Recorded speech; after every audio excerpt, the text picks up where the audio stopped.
지난 시간 이어서 노아의 홍수 2편 이제 진행을 하겠습니다. 창세기 1장부터 11장까지 우리 기록을 대부분 이제 신화 속의 이야기로 이렇게 기록하고 있고요.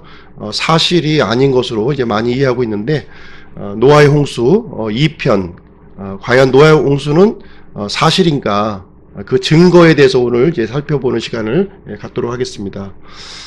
관점이 두 가지 관점이 있다고 말씀드렸죠. 사람의 이론을 이제 기초로 한 관점이 있고, 또 하나는 하나님의 말씀을 이제 기초로 한 이 관점이 있습니다. 인간의 이론으로 이렇게 노아의 홍수를 바라보았을 때에는 창세기는 신화일 뿐 그런 일은 없었다, 이렇게 보고 있습니다. 하나님의 말씀을 기초로 이렇게 보았을 때는 창세기 기록은 이제 사실이고요. 정말 일어난 일이다, 이렇게 보고 있습니다. 하나님께서는 이제 두 가지로 이제 자신을 이제 계시해 주고 계시는데요. 하나는 만드신 만물을 통해서 자신을 이제 계시해 주고 계십니다. 하나님의 존재하심, 이 광대하심에 대해서 우리를 계시하고 있고요. 과학자들도 이렇게 망원경을 통해서 이제 넓은 세상을 또 관찰할 수가 있고요. 또 현미경을 통해서 미세한 세계를 또 관찰을 할 수가 있습니다.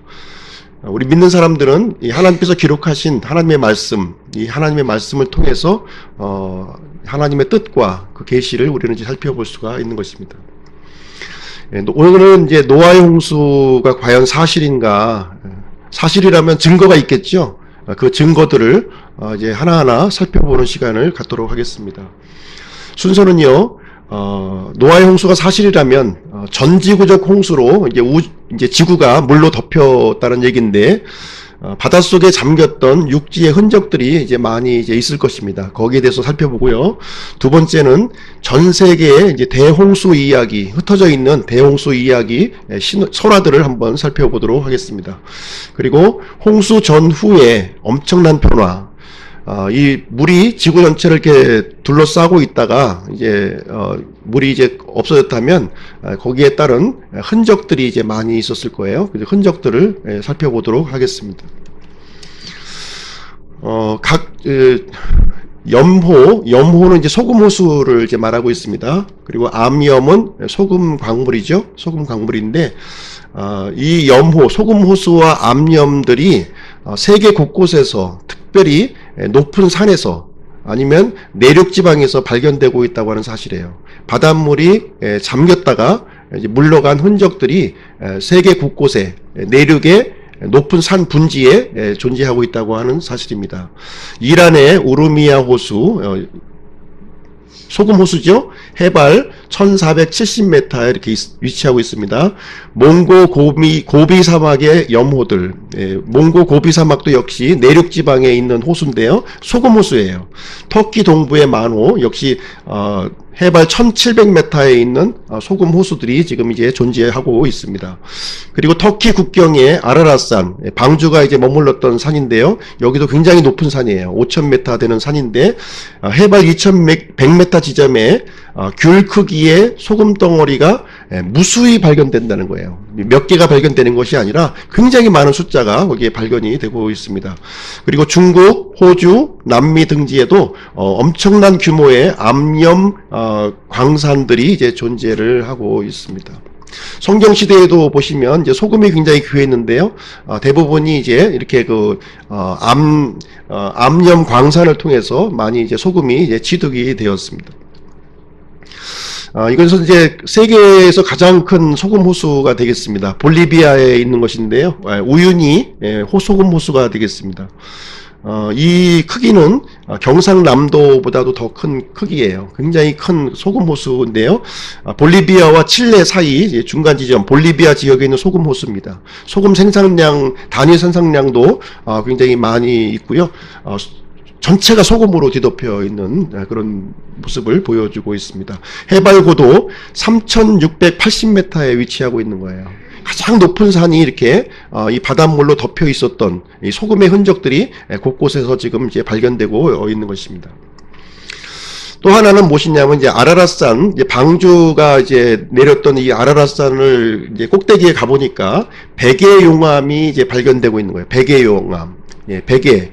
우리가 이제 잠잘 때 베개를 이제 베잖아요. 예, 그런 식으로 이 둥글둥글한 이 용암 덩어리가 지금 이제 발견이 되고 있는 것입니다. 이것은 어떤 현상에서 일어나냐면 용암이 이제 폭발할 때 바닷속에서 폭발하게 되면 물로 나오자마자 급속하게 용암이 이제 응축이 돼요. 덩어리로. 예, 이것이 이제 물속에서 용암이 분출되었다는 것을 말해주고 있는 건데요. 굉장히 수천 메타 높이 산 위에 이런 바닷속에서 분출된 용암 덩어리들이 이제 발견되고 있다는 부분입니다. 과거에 이 부분이 물로 이제 뒤덮여 바닷물로 뒤덮여 있었다고 하는 것을 우리에게 알려주고 있는 것입니다. 높은 산에 이렇게 올라가 보시면 바다 생물 화석들이 이렇게 많이 존재하는 거예요. 누가 이게 그 화석들을 높은 산에 가지고 가서 이제 이렇게 갖다 놓은 것도 아닌데 굉장히 많은 수의 바다 생물 화석들이 그것도 높은 산에 뭐 5,000m, 7,000m 이런 그 산봉우리에 이런 생물 화석들이 존재하고 있는 것입니다. 미국 산타바바라 분지에는 5억 마리의 물고기 화석들이 이렇게 있고요. 영국의 오크리 크로마티에는 바다 생물 화석, 또 로키 산맥, 또 우리나라의 여러 산에도 올라가 보시면 조개 화석들이 이제 많이 이제 발견이 됩니다. 이 조개는 물속에 잠겨 있을 때는 이렇게 다물고 있고요. 물에서 나왔을 때는 이렇게 입을 벌리고 있습니다. 조개 화석이 이 다물고 있는 상태에서 화석이 되었다면 이 조개는 바닷물 속에 있는 상태에서 화석이 되었다는 얘기예요. 그렇죠? 예. 이 높은 산에서 발견되는 모든 그 바다 생물 화석들은 전부 닫혀진 상태로 화석이 다 되어 있는 거예요. 닫혀진 상태로. 앵무조개를 어린아이가 그 위에 앵무조개 화석에서 어린아이가 이렇게 서 있는 그런 모습이 이제 되겠습니다. 가장 그 높은 그 산맥이 이제 히말라야 산맥이에요. 이 히말라야 산맥은 8,000m 이상의 고봉이 있고요. 7,000m 이상의 산도 30령 이상 되는 2,400km, 그러니까 총 그 산맥의 길이가 2,400km에 늘어져 있는 굉장히 큰 그 산맥입니다. 이 산맥의 형성 과정을 이렇게 보시면 이렇게 형성이 된 거예요. 과거에 이 히말라야 산맥 이 지역은 바닷물 속에 잠겨져 있었던 겁니다. 바닷물에 잠겨져 있었고요. 이쪽 그 안쪽 지역이 유라시아판입니다. 유라시아판. 그 지구의 그 지각은 여러 가지 조각으로 이렇게 되어 있는데요. 이쪽이 유라시아판이 되고요. 이쪽이 인도판이 되겠습니다. 인도판이 유라시아 내륙 쪽을 이제 탕 하고 치니까 이것이 바닷속에 있던 이 평지가 구부러져서 이렇게 히말라야 산맥, 높은 산맥들을 이렇게 형성하게 되어 있는데요. 이 히말라야 산맥 꼭대기에 이렇게 보시면은 바다에 잠겼던 많은 흔적들, 그 흔적들을 우리가 이제 발견할 수 있다고 하는 사실입니다. 바닷속에서 이렇게 올라온 산들이 세계에서 높다 하고서 이렇게 내놓으라 하는 산들은 다 바닷속에 잠겨있는 흔적들을 다 이제 갖고 있는 것입니다. 캐나다의 로키 산맥이 그러하고요. 그 다음에 남미 안데스 산맥도 역시 이제 융기된 흔적을 갖고 있습니다. 과거에 바다에 잠겨 있었던 거예요. 그리고 이쪽 이제 인도네시아 이쪽 그 지역, 동남아 지역인데요. 이 지역은 사실 과거에는 연결된 땅이었어요. 연결된 땅. 그런데 물이 이렇게 잠기다 보니까 이 섬으로 이제 변모가 된 겁니다. 과거에는 연결된 대륙이었지만 물이 이제 잠기게 되면서 이게 섬으로 형성되어 있는 모습을 지금 보여주고 있습니다. 자, 두 번째로 홍수 이야기를 한번 살펴볼 텐데요. 이 홍수 이야기가 각 나라에 다 있다는 거예요. 전 세계 각 나라에 홍수 이야기가 있다는 겁니다. 물론 창세기 기록과 정확하게 일치는 안 되지만 창세기에 있는 기록의 일부 부분이 설화의 형태로 각 나라에 지금 이제 전달되고 있는 모습을 볼 수가 있습니다. 이것을 통해서 모든 지역이, 지구의 모든 지역이 과거에는 물로 잠겼었구나 하는 사실을 우리는 알 수 있다고 하는 사실입니다. 이 바벨론 그 설화인데요. 바벨론 설화. 여기에 보시면 신들이 사람들에게 배를 만들어 음식을 식게 했다. 노아라고 하는 사람이 또 구체적으로 등장을 하고요. 또 새들을 내어 보냈다. 이런 내용들이 이제 바벨론 설화를 통해서 우리에게 증거가 되고 있습니다. 이 노아와 이 식구들만 살았다는 거예요. 홍수가 있었는데 언젠가 이 식구들만 살았다 하는 것을 이제 설화로 내려오고 있습니다. 이것은 이제 그리스 설화인데요. 그리스 설화인데 한 사람이 상자를 만들어 삶에 필요한 모든 것을 넣고 아내와 함께 들어갔다는 거예요. 그래서 큰 홍수로부터 구출함을 받았다는 얘기가 여기에 이제 기록이 되어 있습니다. 자기 민족의 조상만 살았다는 거예요. 자기 민족의 조상들만. 요건 인도에서 이제 나오는 이제 설화가 되겠습니다. 인도에서는 인도의 왕 물고기가 마누나라는 사람에게 홍수가 모든 것을 죽일 것이라고 경고를 했다 하는 내용이 이제 그 설화를 통해서 이제 전해지고 있습니다. 사람들이 말을 듣지 않아서 마누라고 하는 사람만 살아서 그 사람을 통해서 이제 인류가 번성하게 되었다 하는 것을 이제 보여주고 있습니다. 북아메리카에서도 이 설화가 또 이제 전해지고 있습니다. 뱀이 모든 것을 이제 홍수로 멸망을 시켰다는 거예요. 당시의 모든 세상을 멸망시켰다. 그러나 마나보조라고 한 사람이 거북이 등에 올라서 이제 구원을 받았다 하는 내용이 이제 전해지고 있습니다. 조금씩 다른 형태로 전해지고 있지만 이제 한 가지 사실을 분명하게 이제 여기서 알려주고 있다고 하는 사실을 알 수가 있는 것입니다. 페루 이제 남아메리카죠. 네, 남미에서 내려오는 설화가 되겠습니다. 여기에서는 어떤 목자와 가족이 낙타가 굉장히 슬퍼하는 거예요. 눈물을 흘리면서. 그 연유를 알아보니까 큰 홍수에 대해서 이제 얘기를 해주길래 높은 산에 올라가서 살아남았다 하는 내용이 설화로 지금까지 내려지고 있는 것입니다. 이것은 이제 태평양의 섬에 살고 있는 사람들에게 전해지는 이제 설화가 되겠는데요. 어느 어부가 낚싯줄로 태평양 신의 머리카락을 잡아당겼는데요. 이 신이 이제 아주 경로를 해가지고 경로를 해서 이제 사람들을 이제 다 죽이려고 했는데 그 어부가 신에게 용서를 빌어서 자기는 좀 살았다. 이제 이 내용을 여기에 이제 전해져 내려오고 있는 것입니다. 이 세계 곳곳에서 내려오는 이제 홍수 설화의 공통점을 보면 이런 신의 경고가 있었다는 거예요. 그리고 큰 홍수가 일어났고 그리고 이제 새를 통해서 시험하는 장면이 나오고요. 배는 산 정상에 도착했다. 그리고 하와이 같은 경우에는 이제 살아남은 사람의 이름이 누. 그리고 중국 같은 경우에는 이제 누아라고 이제 하는 사람이 살아남았다는 거예요. 이제 성경에는 우리가 노아라고 알고 있지만 조금 이제 이 왜곡된 이름으로 아마 전해져 내려오는 것을 이제 보고 있고요. 성경에 이 근원을 두고 있다고 하는 사실을 알고 있고 이것이 어느 한 군데 이야기가 아니라 전 세계로 흩어져 있다는 거예요. 그럼 우리나라에도 있을까요? 이 설화가? 그리고 바벨론 그 신화 속의 기록도 보시면 굉장히 바벨론 이 서판에는 좀 구체적으로 좀 이제 성경과 일치된 내용이 여기에 있어요. 대형 박물관에 지금 이제 보관되고 있는 건데, 이 초기 언어인 그 아카드 언어, 쐐기 문자로 지금 이제 흑판에 지금 이제 이렇게 기술이 되어 있는 건데, 성경에 있는 내용을 아주 구체적으로 이거는 이제 전해주고 있습니다. BC 주전 627년 아수르 왕의 왕실 서고에서 발견이 이제 되었고요.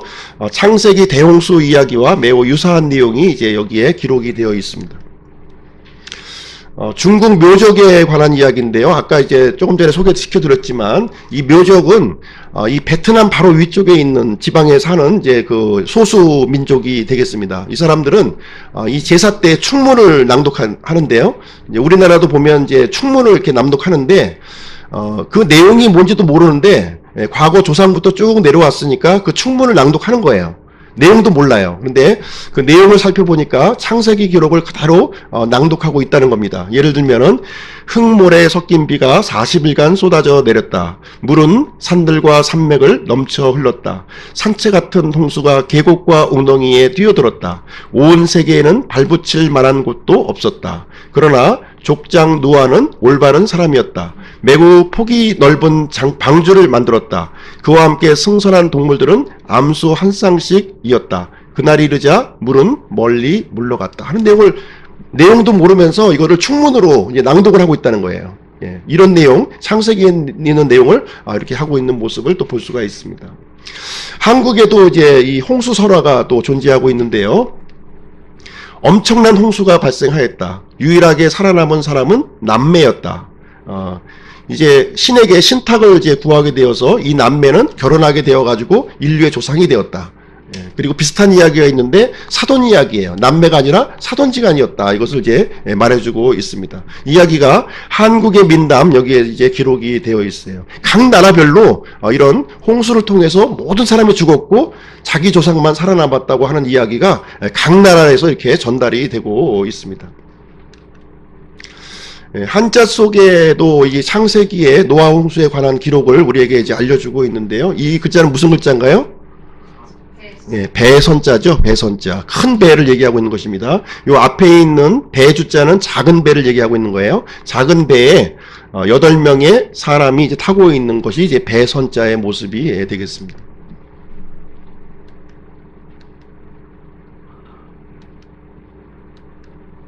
이것은 무슨 글자죠?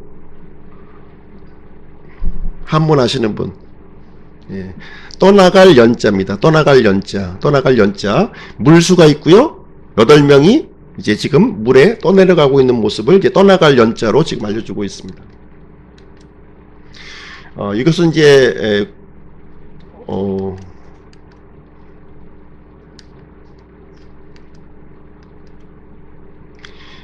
무슨 자죠? 무슨 홍자예요? 넘칠 홍자죠. 넘칠 홍자. 홍수할 때 이제 홍자인데요. 역시 물수가 있고요. 그 다음에 요것은 함께 연합한다는 의미를 갖고 있고, 요 한일자는 땅을 의미합니다. 그리고 8명이 함께 연합해서 하는 모습을 이제 보여주고 있습니다. 세 번째로 이제 홍수가 만약에 이제 있었다면 홍수 전과 이 후가 큰 변화가 있을 거예요. 그 홍수 변화를 한번 보도록 하겠습니다. 가장 첫 번째로 사람의 수명의 변화가 있는 겁니다. 사람의 수명의 변화. 노아를 기점으로 해서 노아 이전에 살고 있었던 사람들은 사람의 평균 수명이 한 900세 정도 이렇게 살았습니다. 성경 기록에 보면 900세 전후로 이렇게 살았던 모습을 볼 수가 있고요.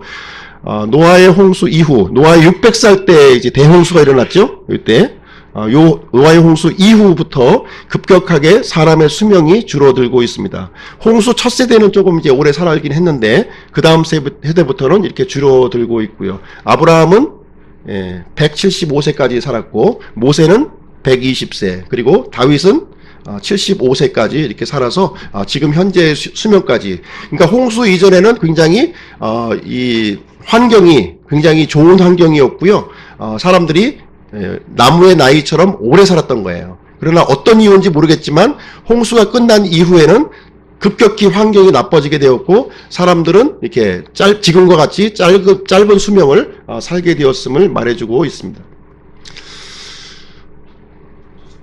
인간의 수명이 이제 900살까지 가능했다 하는 내용이 이제 발표가 되고 있는데요. 그 이유가 여기에 있습니다. 그 이유는 궁창 위에 물에 있다는 거예요. 이 궁창 위에 그 물층이 있었기 때문에 이 물층 때문에 이 노아의 홍수 이전에는 굉장히 오랫동안 이렇게 사람들이 살 수 있었다 이렇게 얘기를 하고 있습니다. 그리고 노아의 홍수 이후에는 이 물층이 없어져 버렸기 때문에 사람의 수명이 짧아진 것으로 이렇게 밝혀지고 있습니다. 창조 둘째 날에 보시면요, 궁창 위에 있는 물과 궁창 아래에 있는 물로 이제 나누는 장면이 이제 기록이 되어 있어요. 그죠? 궁창 위에 있는 물, 그리고 궁창 아래에 있는 물로 이렇게 나누었습니다. 그래서 노아의 홍수 이전에는 궁창 위에 물이 존재했었다 하는 것을 하나님의 말씀을 통해서 우리는 알 수가 있는 것입니다. 이 궁창의 물을 통해서 이렇게 보시면요, 궁창의 물을 통해서 이 단파는 이 궁창의 물이 이렇게 필터링 역할을 했습니다. 보통 이제 단파는 사람의 몸에 해로운 전파예요. 해로운 전파. 그래서 궁창의 물이 이제 해로운 전파는 이렇게 반사시키고 장파, 이제 긴 전파는 물을 통과해서 이제 지상으로 이렇게 비춰지게 되었습니다. 그래서 물층 안에 있는 이 지표면은 굉장히 따뜻한 온실과 같은 그런 효과를 이제 보여주었고요. 굉장히 쾌적한 환경을 알려주고 있는 것입니다. 홍수 이후에는 이 물층이 이제 사라진 거죠. 그러다 보니까 단파가 그대로 통과를 하고 있는, 물론 이제 오존층이 필터링을 하고 있지만 대부분의 이 해로운 전파들이 땅으로 그때 침투를 하고 있고, 그래서 이제 좀 열악한 환경으로 변화되었음을 우리가 알 수가 있는 것입니다. 이와 같이 이 노아의 홍수 이전에는 이 온실과 같이 아열대 기후를 이렇게 형성하고 있었던 거예요. 지금과 같이 극지방과 북극과 남극이 있었던 것이 아니라 지구 전체가 이렇게 온실과 같은 이런 따뜻한 그런 기후였음을 우리는 이제 알 수가 있는 것입니다.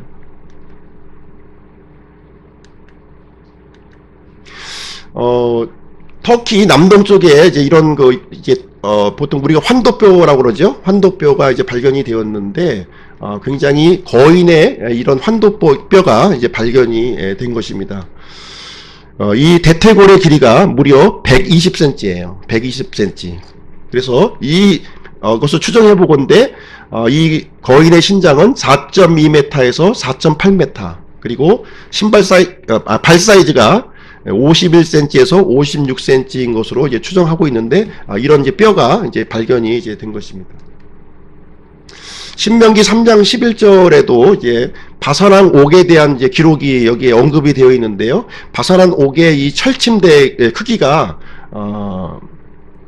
사람의 큐빗으로 재면 그것의 길이가 9큐빗이요 너비가 4큐빗으로 되어 있습니다. 환산하면 길이가 4.5m, 폭이 2m의 철침상이에요. 예, 그 정도의 침대에서 누워서 잘 정도면 어느 정도의 이제 크기의 인지를 우리는 이제 가늠할 수가 있는 것입니다. 그리고 사무엘상 17장 4절에 보시면 우리가 잘 알고 있는 골리앗의 크기를 여기서 이제 해주고 있는데요. 신장이 6큐빗 한 뼘이에요. 그래서 3m 정도의 이제 신장의 거인이 이제 존재했음을 성경은 우리에게 말해주고 있습니다. 과거에 그 노아 홍수 이전에는 이렇게 아주 큰 덩치가 큰 동물들이 이렇게 존재했다고 하는 그 증거들이 화석을 통해서 우리에게 이제 발견이 이제 되고 있는 것입니다. 이런 거대 무소가 이제 존재하고 있었고요. 이렇게 엘크 아주 큰 엘크가 이렇게 있었습니다. 그리고 맘모스도 굉장히 큰 맘모스가 이제 존재하고 있었고요. 그리고 이제 잠자리 같은 경우도 이 화석으로 지금 이제 남아 있는데 날개 길이가 75cm에서 90cm예요. 좀 약간 더우시면은 이게 잠자리 옆에 가서 이렇게 있으면은 퍼덕퍼덕 할 때 선풍기 같은 효과를 얻을 수 있었을 것입니다. 90cm의 날개가 이렇게 날갯짓 하는 그런 잠자리가 존재했다는 겁니다. 그리고 남극 지역, 지금은 굉장히 춥지요. 얼음으로 이제 뒤덮여 있는 지역이지만 과거에는 이런 아열대 지역에 있었던 생물 화석들이 지금 이제 발견되고 있는 거예요. 그 얼음 덩어리 밑에서 발견이 되고 있는데요. 이렇게 활엽수, 그 다음에 이런 바다 생물, 삼엽충과 같은 이런 아열대 생물의 화석들이 지금 이제 발견이 되고 있습니다. 그래서 과거에는 이 남극 지역이 굉장히 따뜻한 지역이다 하는 것을 우리는 이제 화석을 통해서 알 수가 있는 것입니다. 내셔널 지오그래픽에서도 지금 이제 발표를 이제 했는데요. 극지방에서 공룡 화석들이 이렇게 발견된다는 거예요. 공룡은 보통 이제 이런 열대 지방에서 이렇게 살고 있는데 이런 열대 지방에 사는 이 공룡들의 화석이 지금 이제 극지방에서 발견이 된다고 하는 사실입니다. 그래서 과거에는 남북극 지역이 춥지 않았음을 우리에게 알려주고 있는 것이 되겠죠. 역시 마찬가지로 2004년 8월 13일에 이제 발표된 내용인데요. 북극에서도 역시 이런 식물 화석들이 이제 아열대 식물 화석들이 지금 이제 발견이 되고 있는 거예요. 그래서 북극 지역도 먼 과거에는 이렇게 따뜻한 기후의 그런 지형이었음을 우리에게 증거를 해주고 있습니다. 얼음층 아래 3,200m 밑에 기반함에 솔잎, 풀, 나무 껍질과 같은 이런 식물 화석들이 지금 이제 이게 발견이 되고 있습니다. 홍수 이후에, 노아의 홍수 이후에는 급격하게 이제 기후가 이제 변화가 되었다는 거예요. 이제 물층이 제거되면서 이제 급격한 변화가 이루어졌는데 오존층이 얇아지면서 해로운 광선들이 이제 지표면으로 그대로 이제 들어오게 되었고요. 그리고 홍수로 인해서 산은 높아지고 또 이제 골짜기는 더 깊어지는 현상이 이제 발생하게 되었습니다. 기후 변화도요, 극지방과 적도지방의 온도 차이가 이제 발생하게 된 거예요. 극지방과 온도 차이가 생겼고요. 적도지방에서 이렇게 데워진 이 공기는 이제 급격하게 상승을 하게 됩니다. 상승을 하게 되면 이 따뜻한 공기는 이제 찬 지역으로 이제 이동을 하게 되는데 굉장히 빠른 속도로 이동을 하는 거예요. 굉장히 빠른 속도로. 그래서 이 지표면에 추위와 더위가 이렇게 심해지는 현상이 이제 발생하게 되었습니다. 그리고 물층을 통해서 이렇게 빛의 산란이 이제 없었는데 이제는 물층이 없어지니까 무지개가 생기는 그런 일이 이제 발생하게 되었습니다. 노아의 홍수 이제 증거에 대해서 이제 말씀을 이제 드렸고요. 결론의 말씀을 좀 드리도록 하겠습니다. 노아의 홍수, 이 대격변의 성경에 기록된 이 대격변의 사건을 우리에게 이제 알려주고 있습니다. 전 세계에 수많은 홍수 이야기가 이제 전해져 내려오고 있고요. 노아의 홍수의 이 격보는 이 국지적인 사건이 아니라는 거예요. 어떤 한 지역에 일어난 국지적인 사건이 아니라 전 지구적인 사건임을 우리에게 증거를 해주고 있습니다. 노아의 홍수 격변은 완전히 다른 지형, 완전히 다른 환경을 이제 만들어냈다는 거예요. 노아의 홍수 전에는 굉장히 좋은 환경이었고요. 노아의 홍수 이후에는 굉장히 열악한 환경으로 변화가 되었다고 하는 사실을 우리는 알 수가 있습니다. 노아의 홍수는요, 역사적이고 과학적인 사실이라 하는 것을 성경 기록뿐만 아니라 우리의 그 여러 가지 자연 환경을 통해서도 우리에게 발견이 되고 있는 것입니다. 노아의 홍수를 보는 이제 우리의 자세는 어떻게 되냐면요, 성경 기록대로 믿는 믿음이 우리에게 있어야 한다고 하는 사실입니다. 내 생각에 하나님의 말씀을 맞추는 것이 아니라 하나님의 말씀에 내 생각을 고정시키는 거예요. 내가 그렇지 않다 생각할지라도 성경 말씀에 그렇게 되어 있다면 그 말씀에 내가 굴복하는 것이 참된 바른 믿음의 모습입니다. 심판하시는 하나님을 우리는 이제 기억해야 한다는 것이에요. 노아의 홍수를 통해서 이 전 지구를 심판하셨던 그 하나님을 우리는 기억해야 하는 것입니다. 그리고 구원하시는 하나님이심을 우리는 기억해야 돼요. 그 심판 가운데서도 의인이었던 노아와 그 가족들은 구출을 해 주셨습니다.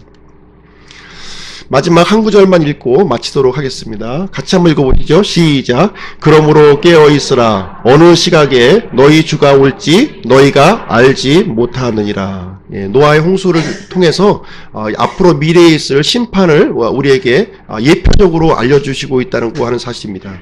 심판이 올지도 모르고 안 올지도 모르는 것이 아니라 반드시 하나님은 심판하신다는 거예요. 거기에 대해서 대비하고 깨어있어서 준비하라, 이렇게 우리에게 말씀을 해주고 있는 것입니다. 오늘은 이제 내용으로 마치고요. 다음 시간에는 지층에 대해서 한번 논란이 많은 지층에 대해서 함께 살펴보는 시간을 갖도록 하겠습니다.